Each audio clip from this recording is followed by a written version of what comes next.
Muy buenas, ¿qué tal? Bienvenidos a Mundo de Ideas. Hoy vamos a hablar sobre un tema que interesa muchísimo a los emprendedores y es las ayudas públicas. También hablaremos sobre formas jurídicas y para ello está con nosotros Maribel Álvarez de la asesoría Gebal. ¿Qué tal? Bienvenida. Hola, buenos días, gracias. También contamos con Isabel Blasco del área de comunicación del Instituto Ideas. ¿Qué tal, Isabel? Muy bien, Mar. Muy bien. Bueno, pues ahora, si os parece, ya comenzamos a entrar en el tema, que son, pues eso, las subvenciones, las ayudas, qué tipos existen, qué organismos son a los que podemos acudir. Vale, hay una serie de apoyos públicos que se canalizan en diferentes líneas y en función de esas líneas de apoyo acudiremos a unos organismos u otros. Las principales líneas de apoyo son la línea de la financiación, un apoyo en la financiación, un apoyo en la contratación y un apoyo en la inversión. Apoyo en la financiación significa que los fondos públicos destinados a ayudas se van a dedicar a reducir un tanto por cien el tipo de interés de un préstamo normal. Por otro lado, también cabe otro tipo de ayuda financiera, como es la de garantizar el préstamo a través de un organismo como puede ser la Unión Europea o el propio Estado, con lo cual avalan la propia operación de préstamo sin necesidad de que se aporten avales personales del socio o familiares. En cuanto al apoyo a las inversiones, suelen consistir en subvenciones a fondo perdido para proyectos de creación de empresa o proyectos de investigación y desarrollo, innovación tecnológica. Y por otro lado, otra línea de ayudas es a la contratación de personal. Fomentan la contratación de personal indefinido y este tipo de ayudas se materializan también en subvenciones a fondo perdido o bien en bonificaciones en las cuotas de la seguridad social que la empresa debe de pagar. Esas bonificaciones son descuentos en el gasto de la seguridad social que tiene la empresa. Estos apoyos públicos proceden tanto de fondos de la Unión Europea como fondos estatales, autonómicos e incluso municipales. Hay que tener en cuenta a la hora de solicitar una ayuda que existen ayudas generales para todo tipo de sectores, de empresas, pero también existen ayudas específicas para determinados sectores de actividad. Por ejemplo, el sector agrario, el sector de empresas de base tecnológica, investigación y desarrollo. Entonces, a la hora de que un emprendedor quiera crear una empresa y quiera investigar en las ayudas, debe de localizar tanto ayudas generales como las específicas de su sector, porque entre sí generalmente son incluso compatibles. Yo quería preguntarte una cosa, cuando has hablado de las ayudas de contratación, claro, en el momento es cuando contratas a alguien de forma indefinida, ¿no? En el momento en el que esa persona ya deja de trabajar, esa subvención hay que devolverla. Te explico. Este tipo de subvenciones tienen una serie de obligaciones, entre ellas que el trabajador permanezca un mínimo de 3 años en el puesto de trabajo.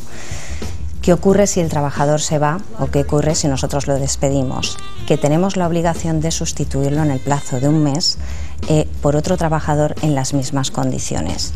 Si cumplimos ese plazo y cumplimos esa obligación, no estamos obligados a devolver la subvención, pero si incumplimos el plazo debemos de devolverla y además por el importe íntegro, no por la parte proporcional del tiempo que haya restado hasta los 3 años. ¿Qué sectores se ven más favorecidos por las ayudas públicas?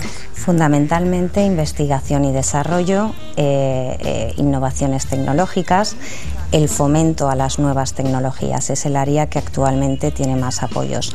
También energías renovables, todas las empresas que se dedican al fomento de las energías renovables, pero son fundamentalmente esos sectores. Y luego dentro una pyme, un autónomo, ¿los autónomos tienen posibilidad o estas ayudas van más dirigidas siempre a las pymes? Hay ayudas para pyme, pero la realidad es que se fomenta más la ayuda al empresario autónomo.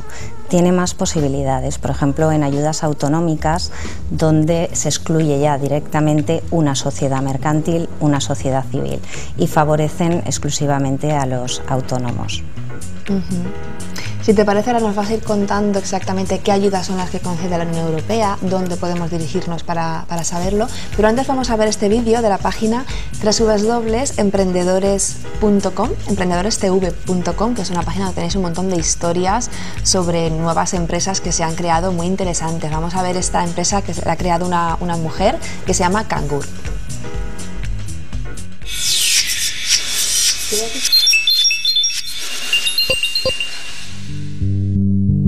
Cangur es una empresa de servicios integrales a domicilio para propietarios de mascotas y ofrecemos todo lo relacionado con las mascotas. Cualquier cosa que se te ocurra, nosotros estamos allí para hacerlo por ti. Siempre me habían gustado los animales, de hecho estudio biología, que está bastante relacionado, y siempre había pensado en algún día tener algún negocio relacionado con ellos. Además tengo 2 perros grandes, cada vez que me iba de vacaciones era un problemón a ver con quién los dejo, pedir favores a la familia, amigos y demás, y pensé que si hubiera alguien que diera este servicio, que viniera a casa a cuidarlos, yo sería una muy buena clienta. Y entonces pensé, bueno, pues ¿por qué no lo haces tú? Y así empezó todo. El inicio de la búsqueda de clientes, porque fue realmente una búsqueda de clientes, fue con la bicicleta, una caja de cartón llena de propaganda y venga, y ahí repartiendo por los buzones. Porque al principio empiezas y no te conoce nadie y te tienes que dar a conocer. Al no tener una tienda física que la gente pase y diga, ostras, mira que han abierto, pues tienes que ir tú a buscar los clientes y fue así. Con amigos, conocidos, ir dando voces y mucha bicicleta. Es la época de mi vida que creo que he hecho más deporte. De la idea, que es súper buena y que es lo mejor del mundo mundial, a cuando lo vas a poner en papel, en números, cuando lo vas a traducir. Ahí es cuando realmente te das cuenta de si los números cuadran, no cuadran, que haciendo 3 canguros al día no puedes vivir de eso. Y yo creo que el momento más importante es ese, el plasmar en un plan de empresa lo que tú quieres hacer. Porque ves eso desde el principio de una idea que tienes en la cabeza que estaría muy bien, pero no sabes muy bien cómo acabará, a cómo estás ahora y a cómo crees que puedes llegar, pues realmente te sientes muy orgulloso y muy contento de todos los sacrificios que has hecho, de todo el tiempo invertido, de todas las horas, que realmente vale la pena, porque haces algo que te gusta, ¿no? Y es algo en lo que pones interés y lo que pones pasión, que yo creo que es lo más importante. Yo creo que la duda que he tenido más en algún momento ha sido si realmente se podría vivir de este proyecto en un tiempo relativamente corto. Es decir, de entrada era en plan, sí, es una idea buenísima y ya está, es ponerme y enseguida me empezarán a salir clientes y todo será genial.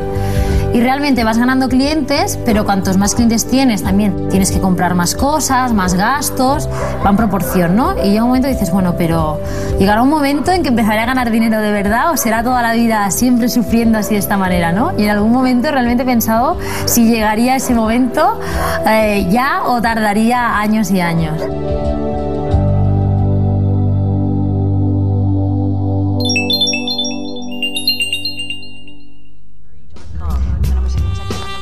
Ahora nos ibas a comentar todas las ayudas que concede la Unión Europea. Vale, la Unión Europea, dentro de un programa de apoyo a las pymes, ha establecido también varias vertientes de ayuda. Lo primero entraríamos en ver qué es una pyme para ver si estamos dentro o no del requisito pyme. Pyme significa pequeña o mediana empresa y se deben de cumplir 2 requisitos. En primer lugar, que el número de trabajadores no sea superior a 250 y en segundo lugar, que el volumen de negocio no exceda de 50 millones de euros o en su caso que el balance general no exceda de 43 millones de euros. Si cumplimos ambos requisitos ya nos podemos considerar una pyme y podemos entrar en estos programas de apoyo a las pymes que establece la Unión Europea. Uno de esos apoyos consisten en subvenciones a través de algunos programas muy concretos como es el proyecto Pymes Sostenibles, es decir, intentan incentivar proyectos de sostenibilidad. Hay que justificar ese proyecto, hay que realizar unas inversiones y esta ayuda se materializa en una subvención a fondo perdido que cubre esos gastos y esas inversiones en ese proyecto.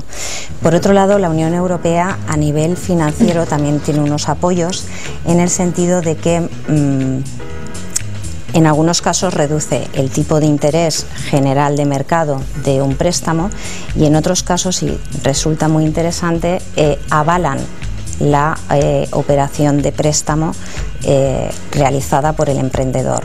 Ese es el programa Garantía PYME, que resulta interesante, que pueden consultar los emprendedores a través de la web de la Unión Europea, que es www.europea.eu.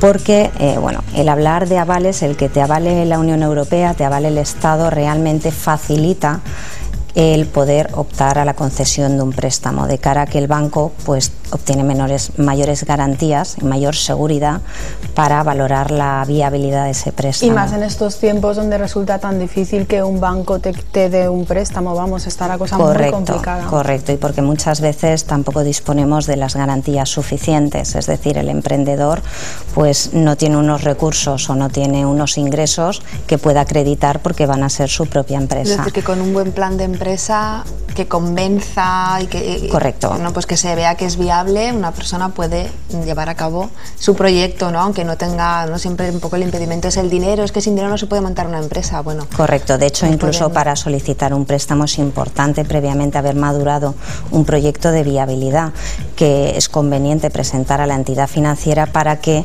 ellos estudien que efectivamente ese proyecto va a ser rentable y va a tener una viabilidad. Para solicitar este tipo de ayudas, primero nos dirigimos al banco con nuestro plan de empresa, nuestro plan de viabilidad, o primero entramos en esta página, nos informa. No, en las ayudas financieras todas hay que gestionarlas a través de una entidad financiera. Además son entidades financieras determinadas, es decir, no cualquier banco, tienen que estar adscritas a un convenio con la Unión Europea. Entonces, en este caso, este tipo de instrumento financiero tendrían que dirigirse aquí en España, por ejemplo, a Microbank, que es el Banco Social de la Caixa. Ese banco se encargaría de analizar, de solicitar toda la documentación y gestionar la ayuda. ¿Estas ayudas son para, hace falta ya tener creada la empresa o qué requisitos hay? ¿O puedes tenerla ya creada unos 6 meses y solicitar, bueno, pues esta ayuda para ampliar líneas de negocio? No es necesario crear la empresa porque realmente son ayudas dirigidas a las pymes. Las pymes pueden ser de nueva creación o pueden tener una duración ya de 3, 4 años o 10. Realmente es una ayuda por ser una pyme, una pequeña o mediana empresa. Se puede solicitar en cualquier momento. Y en España, bueno, se ha hablado un poco de las ayudas europeas. En España, a nivel estatal, ¿qué tipo de ayudas hay? ¿Qué es lo que se ofrece? Claro, correcto. Dentro de la Unión Europea hay un apartado, una partida de fondos que llaman fondos estructurales que derivan a cada Estado miembro de la Unión Europea, y luego es el propio Estado quien gestiona esos fondos y decide en qué proyectos va a destinar esas ayudas o subvenciones. Incluso ya no solo el Estado, con las comunidades autónomas, algunas ayudas o subvenciones que gestiona la propia comunidad autónoma proceden de fondos aprobados y dotados por la Unión Europea. A nivel estatal, en cuanto a ayudas, el Estado también tiene varias líneas, lo que hemos hablado, subvenciones, préstamos con mejores condiciones, pero también incentiva a nivel fiscal, con incentivos fiscales, con deducciones fiscales, la creación de empresas, como pueden ser deducciones especiales para empresas con proyectos de investigación y desarrollo, deducciones fiscales para la formación de los trabajadores, deducciones fiscales por inversión en innovación tecnológica, en publicidad dentro de las redes sociales. Tiene varias líneas de actuación. Una de las ayudas reguladas por el Estado, y creo que muy interesante, sobre todo para los autónomos, es la prestación de desempleo en la modalidad de pago único. ¿Qué quiere decir? Que el autónomo, cuando decide realizar la actividad y está desempleado previamente, puede obtener todo su paro, hasta un 60% de su paro, en la modalidad de un pago único, de golpe. Y el resto, hasta cubrir el 100%, lo recibiría mediante abono de las cuotas de la Seguridad Social. Quiere decirse que el autónomo tiene que pagar todos los meses su cuota de autónomos, pero el INEM le va a reintegrar mensualmente ese gasto con cargo al paro que tenía pendiente, que le quedaba por de cobrar. Es importante en este caso, en relación a que que me preguntaba si hay que iniciar las actividades o no, que en este caso esta opción de desempleo en modalidad de pago único está destinada a autónomos que emprenden. Es decir, ya no cabe un autónomo que haya iniciado una actividad que pueda solicitar su paro en esta modalidad. Y además, como requisito fundamental en este caso, se requiere que la solicitud de esa prestación se haga con anterioridad a su alta de actividad. Si se da de alta antes de haber solicitado el paro, ¿no? Correcto. Primero debe de inscribirse en el paro, segundo debe de solicitar la prestación y tercero solicitar la modalidad de pago único. Cuarto, iniciar la actividad. Esto es muy importante. Es fundamental porque en esos pasos, incumpliendo, saltando uno de ellos, puede provocar que le resuelvan la no concesión de la subvención. Y luego tiene que estar un tiempo obligatoriamente dado de alta como autónomo. En este tipo de ayudas, no. Lo que es la solicitud del paro, en su modalidad de pago único, no. Hay otro tipo de ayudas que veremos luego posteriormente, en las que sí que te obligan la permanencia o el mantenimiento de la actividad durante un mínimo de años. Pero para solicitar la prestación te exigen que acredites tus inversiones y, pues bueno, tus inversiones con cargo a ese 60% que te han aportado. Correcto, tú debes de presentar un proyecto, un plan de viabilidad y unas inversiones que luego te piden que justifiques. En función de eso ya te dan tu 60% a fondo perdido y de golpe y luego el resto ya mediante el abono de las cuotas. Bueno, con el tema del abono de las cuotas, ellos también se aseguran de que tú vas a mantener activa esa actividad, o sea, vas a permanecer en la empresa. Correcto. Porque si no pierdes ese 40%. Correcto, eso es cierto. Ahí perderías, en el momento cesaras la actividad, perderías el resto de la prestación que te quedará por cobrar. Luego también el Estado, además de incentivos fiscales, el año pasado, en diciembre, aprobó un Real Decreto por el cual fomentaba la creación de sociedades mercantiles, en concreto sociedades limitadas, por vía telemática.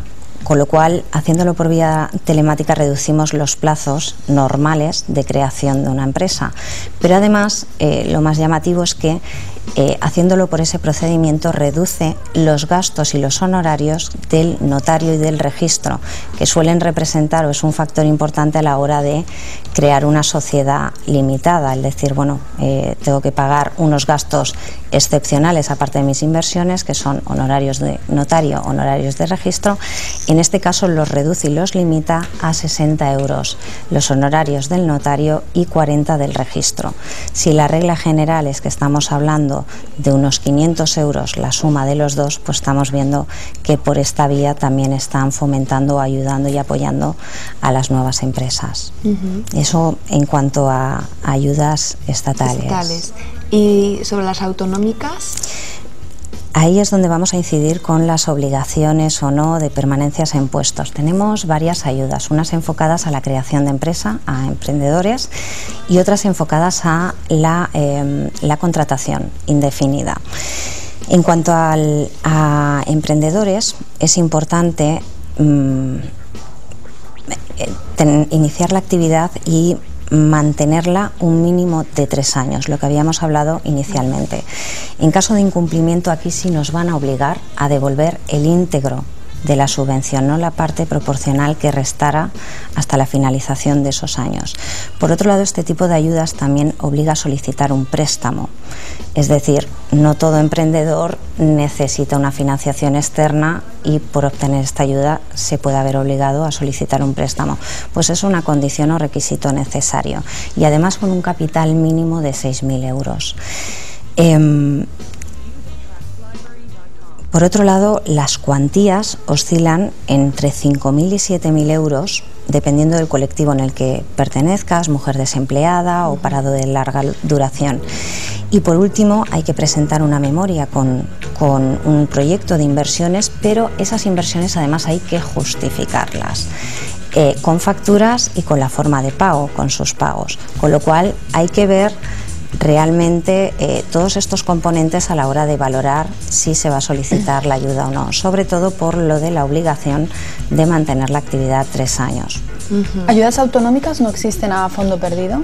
Sí, perdona, Vale. aquí a lo mejor no me he explicado muy bien. Esta ayuda a los emprendedores por creación de empresa es una ayuda a fondo perdido. Consiste en dos ayudas. Por un lado, la ayuda a fondo perdido, que es una cantidad que oscila entre 5.000 y 7.000 euros, y por otro lado, una ayuda financiera.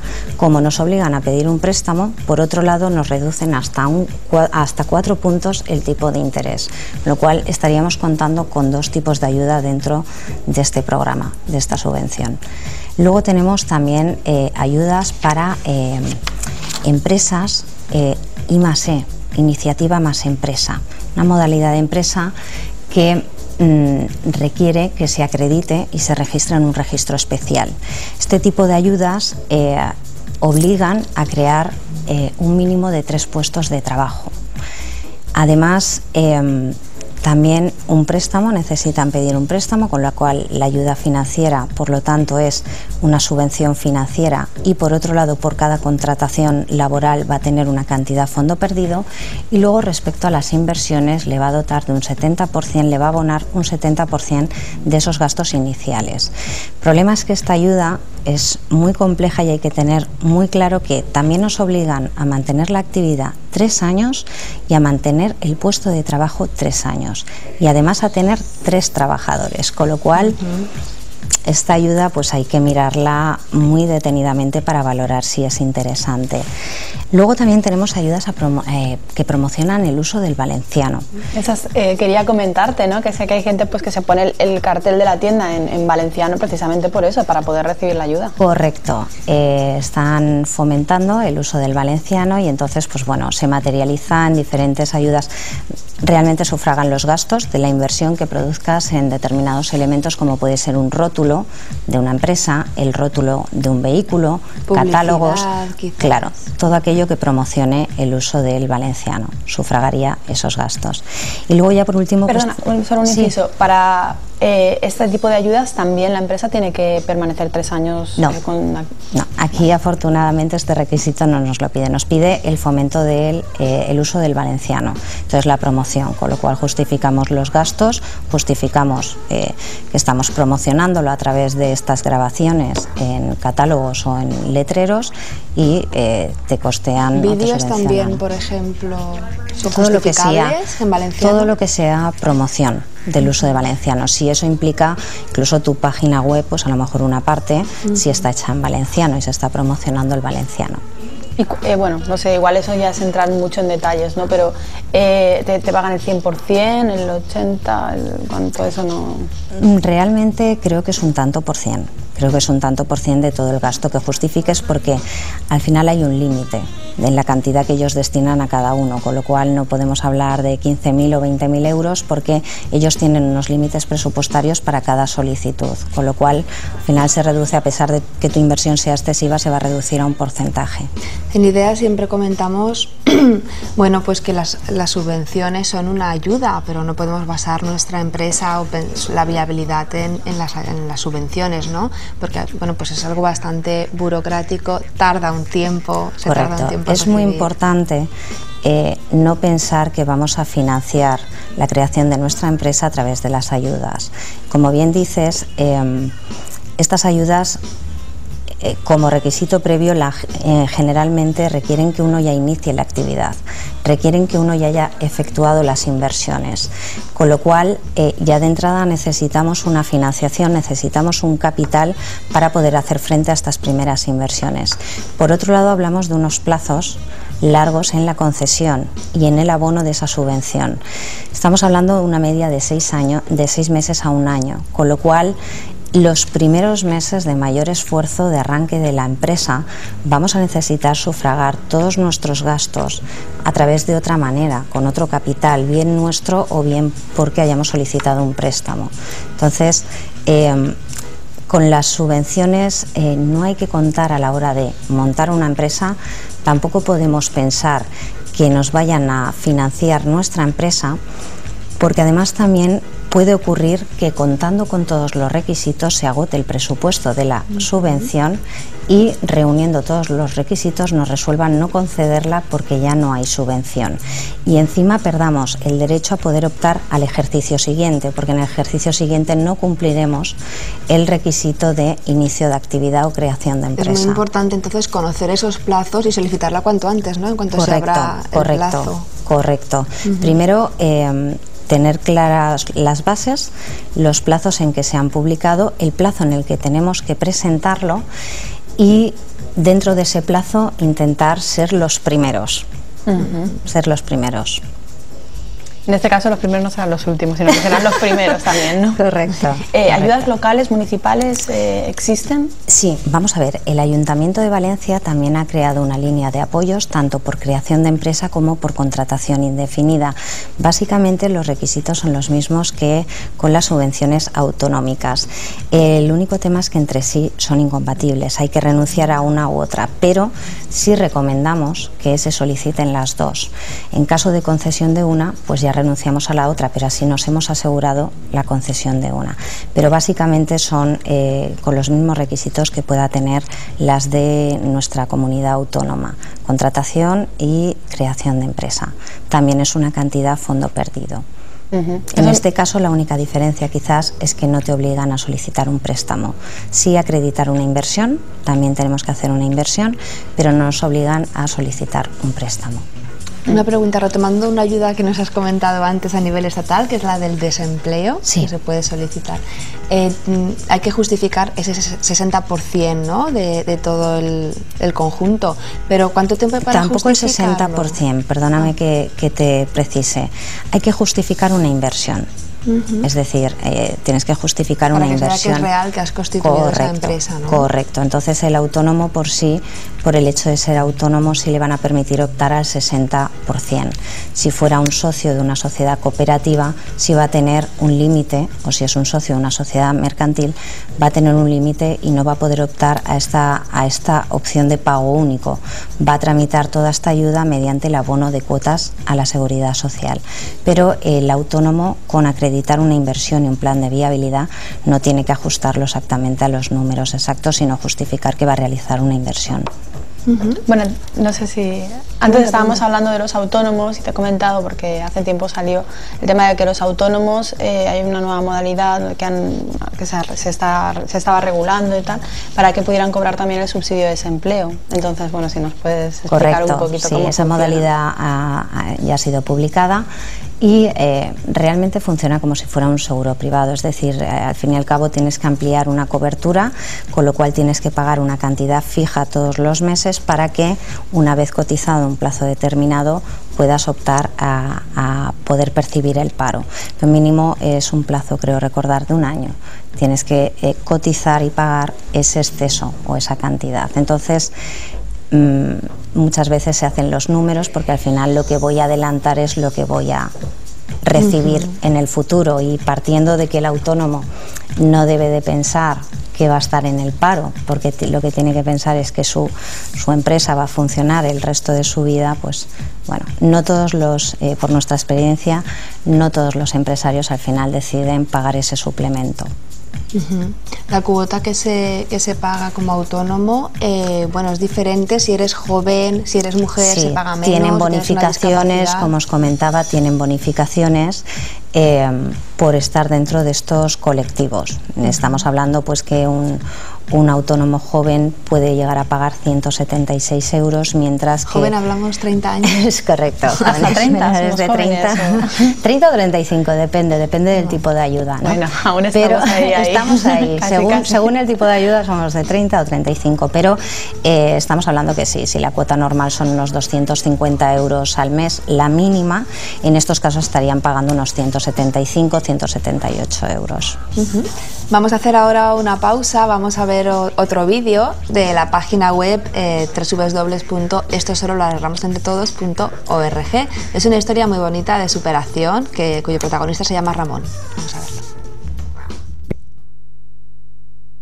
Me llamo Ramón Bailón, tengo 43 años, soy de Madrid y me dedico a la consultoría, sobre todo focalizada en marketing, publicidad y formación.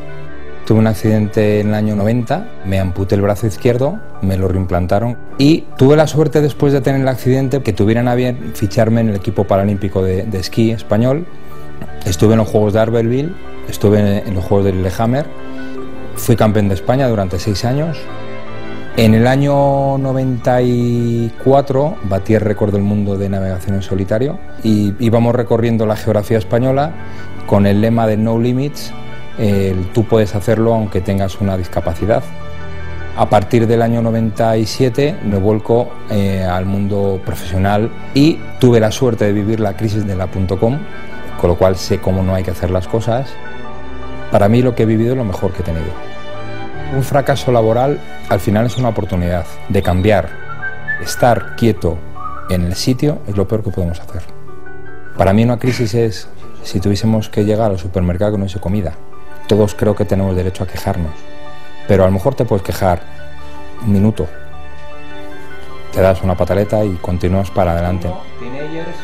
A lo mejor encontrar una solución es complicada, pero si no la buscas sé que no la encuentras. Tenemos que esforzarnos para llegar a cumplir nuestro sueño, pero el sueño no debe ser un sueño irrealizable. Creo que el sueño es el día a día. Creo que tenemos que saber dónde estamos y saber que entre todos vamos a poder salir adelante de la situación que tenemos, porque si no salimos, de verdad entonces tenemos un problema.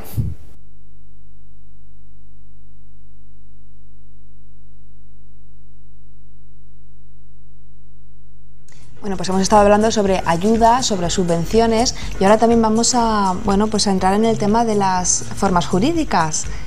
¿Cuáles son? ¿En qué se diferencian? Vale, ¿Si quieres explicarnos los tipos que hay? Correcto. Principalmente se dividen en sociedades civiles, sociedades mercantiles o el autónomo, que se calificado empresario individual. Dentro de cada grupo sí tenemos diferentes formas también. Dentro de las sociedades mercantiles, por ejemplo, tenemos sociedades limitadas, sociedades anónimas, sociedades laborales. Dentro de las sociedades civiles, pues también tenemos comunidad de bienes, sociedad civil propiamente dicho, y luego ya está el empresario individual. Las diferencias principales de un tipo de sociedad, un tipo de forma jurídica y otra son principalmente, por un lado, la personalidad, es decir, una sociedad mercantil y un empresario individual tienen personalidad propia. El empresario individual tiene personalidad propia porque es persona física, con lo cual es sujeto de derechos y obligaciones. Tiene capacidad para contratar y tiene capacidad para obligarse. Una sociedad mercantil tiene personalidad jurídica, con lo cual también volvemos a lo mismo. Es sujeto de derechos y de obligaciones. Sin embargo, las sociedades civiles no tienen personalidad jurídica propia, es decir, no tienen capacidad para contraer derechos y obligaciones. Necesitan el respaldo de los socios para poder formalizar y poder suscribir obligaciones o derechos. Esa es una de las principales diferencias. Otra, y quizás el factor más determinante a la hora de elegir una forma jurídica o no, es la responsabilidad de los socios. En las sociedades mercantiles, los socios, respecto a las deudas, responden con el límite de su aportación al capital social. Es una responsabilidad limitada. Sin embargo, los socios de una sociedad civil responden de las deudas de esa sociedad con todo su patrimonio, y su patrimonio personal, su patrimonio presente y futuro. Un empresario individual está en la misma situación que las sociedades civiles. Responde de una manera personal y limitada, presente y futura, con todo su patrimonio. ¿Qué ocurre? Que cuando un emprendedor quiere crear una empresa tiene que valorar los riesgos de su propia actividad, porque le puede llegar a un caso de insolvencia por agentes externos, no haber cobrado de sus clientes, tener cobros pendientes que no ha recibido y tener la obligación de pagar, crear una situación de insolvencia. Ante esa situación de insolvencia, la ley responde de manera diferente siendo una sociedad mercantil que siendo una sociedad civil o un autónomo. En el caso de los autónomos y sociedad civil responderían los propios socios o el propio autónomo con su patrimonio. Estamos hablando de su casa, su coche, con todo. En caso de que en el momento no sean suficientes en el presente los bienes para cubrir la totalidad de la deuda, también responderá en el futuro. Es decir, en el momento vuelva a obtener alguna fuente de ingresos, va a ser susceptible de embargo para cubrir el resto de la deuda. Incluso eso no los ocurre. herederos. Oh. Correcto. Eso no ocurre, sin embargo, con las sociedades mercantiles. Las sociedades mercantiles responde la sociedad de las deudas. En caso de insuficiencia de bienes, se inicia un procedimiento concursal y el juez determina qué deudas van a tener prioridad y cómo se van a liquidar, pero en ningún momento se va a ver afectado el patrimonio personal de los socios. Entonces, ¿qué ventajas tiene una sociedad civil? Porque una persona puede decidir, no, yo quiero formar una sociedad civil en vez de una sociedad mercantil, por ejemplo. Vamos a ver, tiene sus ventajas. Por un lado, son más sencillas en cuanto a todas las formalidades, trámites de constitución, trámites de gestión, con lo cual incluso hasta los honorarios que puedan suponer de un profesional externo que les gestione sus impuestos son económicamente más baratos que una sociedad mercantil. En una sociedad mercantil, cualquier acuerdo, cualquier decisión que se tome y que afecte a sus estatutos, como sea cambiar el domicilio social, como sea cambiar la denominación social, todo eso va a tener que elevarse a público, es decir, ir a un notario, pagar a un notario y además inscribirse en el registro mercantil. Las sociedades mercantiles son formalistas, las sociedades civiles son más flexibles en ese sentido. Entonces, dependiendo del sector de actividad o del riesgo de tu actividad, puedes plantearte una sociedad civil o incluso un empresario individual. También en muchos casos por motivos fiscales. Quiere decirse, el empresario autónomo tiene la posibilidad, y las sociedades civiles, según determinadas actividades, de optar al régimen de estimación objetiva, el que se llama módulos.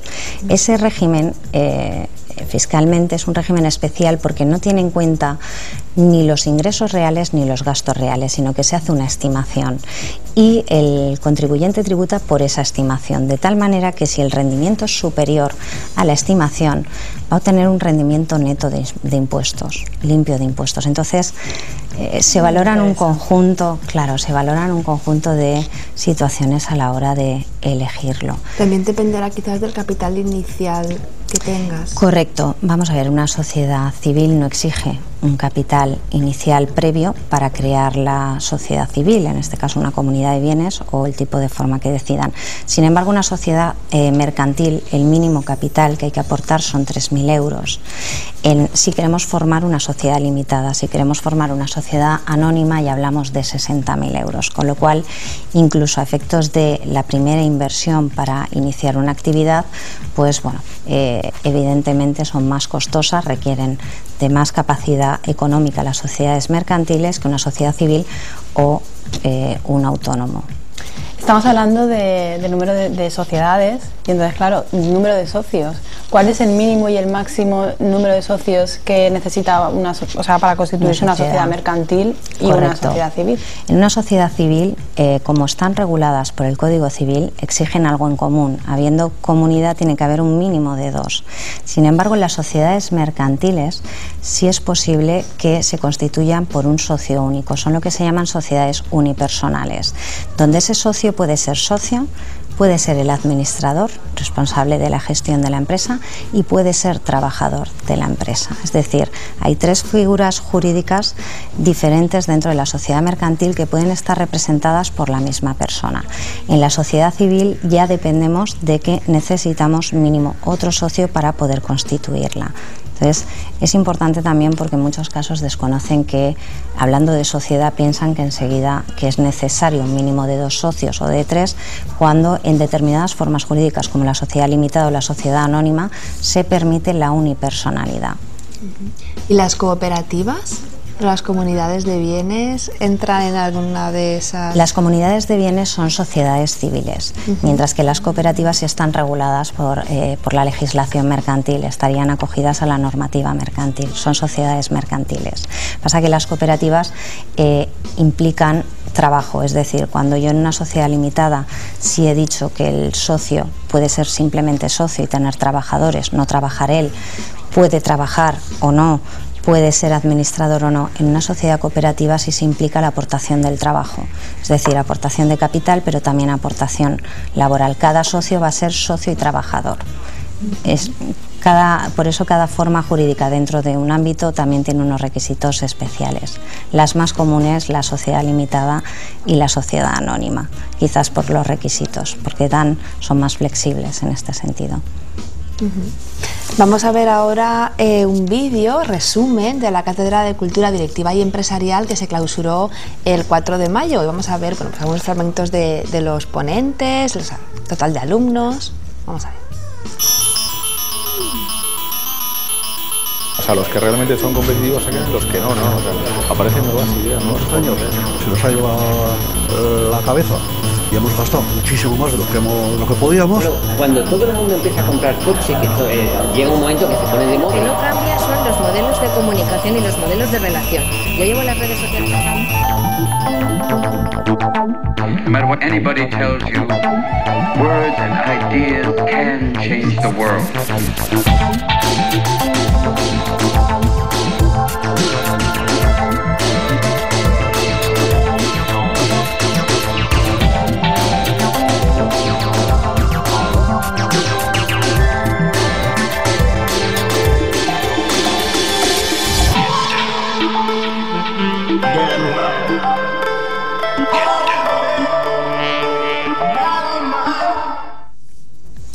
Bueno, pues ahora ya para un poco concluir, me gustaría que nos dijeras una persona que va a empezar, que tampoco cuenta con muchos recursos, ¿con qué figura recomiendas iniciar la actividad? ¿Con qué figura jurídica? Vale, principalmente ya no solo hablamos de recursos, también hablamos de volumen de facturación, sobre todo de tipo de actividad de riesgo no, si va a implicar un riesgo por lo que hablábamos de la responsabilidad.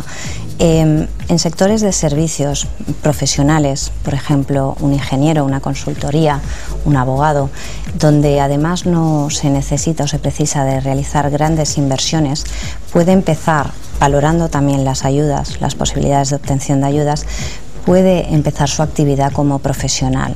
Se va a evitar muchas obligaciones formales y contables y fiscales si lo utilizará a través de una sociedad mercantil. Pero cuando hablamos de actividades de industria, donde ya se exige un proceso de fabricación, donde también hay una compra de mercancías y donde puede haber en un momento dado un riesgo de insolvencia por parte de algún cliente que nos pueda dejar enganchados con alguna maquinaria, nosotros recomendamos que ese tipo de empresas ya de entrada van a partir de una inversión alta, con lo cual recomendamos que inicien a través de una sociedad mercantil para cubrir esa responsabilidad. Yo quisiera preguntarte sobre el profesional freelance, que realiza puntualmente trabajos, pero que luego durante un tiempo se mantiene inactivo, ¿vale? Normalmente pues estas personas son autónomas, se dan de alta, se dan de baja. ¿Cómo pueden funcionar? ¿Esto es normal darse de alta, darse de baja, facturar esto? Claro, vamos a ver. Tenemos dos aspectos, el ámbito fiscal y el ámbito laboral. En el ámbito fiscal, la ley sí nos exige que cada vez que desarrollemos una actividad profesional debemos de comunicarlo a Hacienda y darnos de alta en unas obligaciones fiscales, como una repercusión de IVA, unas retenciones. Luego tenemos el área laboral. En el área laboral, para cotizar en el régimen de autónomos, se exige una continuidad, es decir, por una única prestación puntual de un día, no se te va a exigir la cuota de autónomos, pero si lo haces con carácter habitual, que es donde viene el matiz que establece la ley, entonces sí vas a tener que pagar durante los meses que realices tu trabajo, vas a tener que pagar esa cuota de autónomos. Entonces sí nos vamos a encontrar con periodos donde uno desarrolla su actividad profesional y periodos donde no la desarrolla. ¿Qué se considera habitual? La ley tampoco lo marca exactamente, pero es como determinar puntual. Puntual es un servicio concreto un día, pero sin previsión de realizarlo con habitualidad, de manera continua. Es decir, si yo me dedico a hacer proyectos como arquitecto, aunque ahora tenga un proyecto en concreto y puntual, debo de pagar autónomos y mi previsión es continuar trabajando haciendo proyectos, con independencia de que el siguiente proyecto no me aparezca hasta dentro de 5 meses. Pero yo ahí ya estoy demostrando que mi actividad habitual va a ser hacer proyectos. Ahí estoy obligada efectivamente a tener que pagar mi cuota de autónomos. Si hago un servicio puntual, excepcional, pero no es mi profesión habitual, por ese servicio puntual no te van a obligar, porque no prestas tu servicio con carácter habitual. O sea, es algo excepcional. En este caso no estarías obligado a darte de alta como autónomo, y sí que podrías, si el cliente te lo solicita, claro, para que sea todo legal, ir y justificar que has realizado este proyecto con su IVA tal y cual, sin darte de alta en autónomos. Correcto, ¿no? correcto. ¿Hay algún límite de cantidad? ¿Del importe? ¿Puede ser 10.000 euros? No, vamos a ver, es que la ley de la seguridad social habla de que se preste un servicio con carácter habitual, con independencia de que ese servicio cueste más, cueste menos o no. Entonces, si mi profesión es ser ingeniero y realizo un servicio, pero no porque no quiera realizar, es que no tengo más servicios porque no me los han facilitado, yo estoy desarrollando una actividad con carácter habitual. Otra cosa es que en ese momento haya obtenido una cartera de clientes.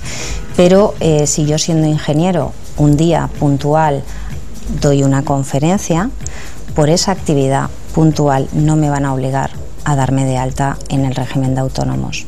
Pero sí que hay que hacer algún tipo de Fiscalmente sí tenemos unas obligaciones fiscales, que tenemos que darnos de alta en Hacienda en nuestras obligaciones fiscales, y cuando cesáramos, si cesamos realmente la actividad, darnos de baja. Muy bien. También, bueno, tú eres emprendedora. Correcto. Como esto es un programa de emprendedores, bueno, pues siempre nuestros invitados. Y bueno, es una empresa familiar. Correcto. Que la creaste con tu hermano, con mi hermano. Es Asesoría Gebal. Correcto. ¿Cuántos años hace que comenzasteis? 14 años ya. Nosotros empezamos siendo jóvenes y emprendedores, y bueno, nos motivó la idea de crear nuestra propia empresa el hecho de poder crear nosotros mismos nuestro propio puesto de trabajo, poder dirigirlo y poder organizarlo con nuestros propios medios. Nos garantizábamos así la posibilidad de tener un trabajo fijo toda nuestra vida, siempre y cuando pues nosotros nos esforzáramos porque este proyecto fuera para adelante. Contábamos con un pequeño capital, es decir, disponíamos de unos pequeños recursos, y asumimos el riesgo que implica una iniciativa empresarial, porque no hay que olvidar que el negocio, cualquier negocio puede funcionar, pero y más actualmente, por desgracia, algunos sectores pues están más desamparados y se ven abocados a cerrar. Asumimos el riesgo, apostamos y bueno, llevamos 14 años. Hemos crecido pues porque ahora ya somos una plantilla de 6 personas en nuestro despacho. Hemos crecido en cartera de clientes, pero no hay que descuidar que eso implica un sobreesfuerzo con respecto a un trabajador que trabaja para una empresa, porque tienes que dedicarle mucho tiempo de tu trabajo a la gestión empresarial, al negocio, al control de tu negocio. Maribel, estás hablando de sobreesfuerzo. Entonces, ¿qué características debe tener un emprendedor? Correcto, pues principalmente liderazgo, capacidad de decisión, porque en el día a día de una empresa se van a tener que tomar muchas decisiones, capacidad organizativa para poder organizar tus propios recursos, tanto materiales como humanos, perseverancia y constancia, porque sobre todo los primeros años van a ser los años más difíciles, donde más esfuerzo hay que realizar y donde no vamos a ver nuestros frutos quizás como nosotros esperábamos o las expectativas que teníamos, pero se debe de mantener esa constancia y ese esfuerzo. No hay que olvidar que el empresario, además de ser trabajador, también es empresario, por lo tanto tiene esa doble función de trabajar pero a la vez gestionar. Un poquito. Ahora, sabes que tenemos una sorpresa para ti, el emprendedor de la semana pasada. Vamos a ver ahora el testigo emprendedor, una de nuestras secciones favoritas, así que mira esa pantalla, a ver qué tienen que decir. Algo que creo que cuando me dijeron algo que pueda ser útil para un emprendedor, como yo soy un poco desastre, lo voy a abrir. A mí me viene muy bien llevar un tarjetero encima. Es algo que tenemos que acostumbrarnos a llevar nuestras tarjetas, porque nunca sabes en qué momento puede ocurrir, puede surgir la oportunidad. Entonces es importante llevar siempre nuestras tarjetas y siempre llenas a la hora de poder repartir a quien menos se nos ocurra. Pues aquí tienes tu tarjetero. Muchas gracias. De parte de muy útil y muy práctico. De Selenus, Juan Ángel. Sí. Muy útil y muy práctico. Además, hoy en día tiramos todos de las tarjetas. Para el networking. Tú tienes también un regalito, si quieres, esa es tu cámara y puedes comentarlo ahí. Bueno, yo he traído un bolígrafo representando la etapa en la que estamos viviendo. En breve tiempo, calculo que en pocos años, dejaremos de utilizarlos y se considerará un artículo de recuerdo, pues porque dado las nuevas tecnologías todo ya lo estamos transmitiendo telemáticamente, ya tenemos hasta la firma digital, de tal manera que en breve periodo de tiempo, pues esto será un artículo para el recuerdo. Entonces, aquí tenéis mi testigo. Muy bien, pues nada, ahí queda. Y ahora vamos a hacer un cuestionario, pero hoy va a ser cuestionario express, ¿vale? Porque nos hemos enrollado mucho con las ayudas y tal, y las formas jurídicas, así que tienes una frase. Pues una muy interesante para los emprendedores. Caer está permitido, pero levantarse es obligatorio. ¿El mejor invento de la historia? La electricidad. Si fueras un animal, ¿cuál serías? Un caballo. Si pudieras viajar en el tiempo, ¿en qué lugar de la historia pasarías un día de tu vida? En el crack del 29. Vaya. Sí, eso es nuevo. Por ver la situación. Sí, luego volver, ¿no? Vivir la situación y luego volver. Un libro. Ensayo sobre la ceguera, de José Saramago. Buenísimo, buenísimo, es uno de mis favoritos. La idea me resultó muy interesante. ¿Una película? En busca de la felicidad, que además la van a emitir, creo que este domingo, y que recomiendo para los emprendedores, por lo que hablábamos del esfuerzo. ¿Un personaje famoso con el que te gustaría cenar? Andreu Buenafuente. Pues es bastante accesible, ¿eh? ¿Sí? Sí. Pues mira. Algo que falta por inventar. Evidentemente una cura para todo tipo de cáncer.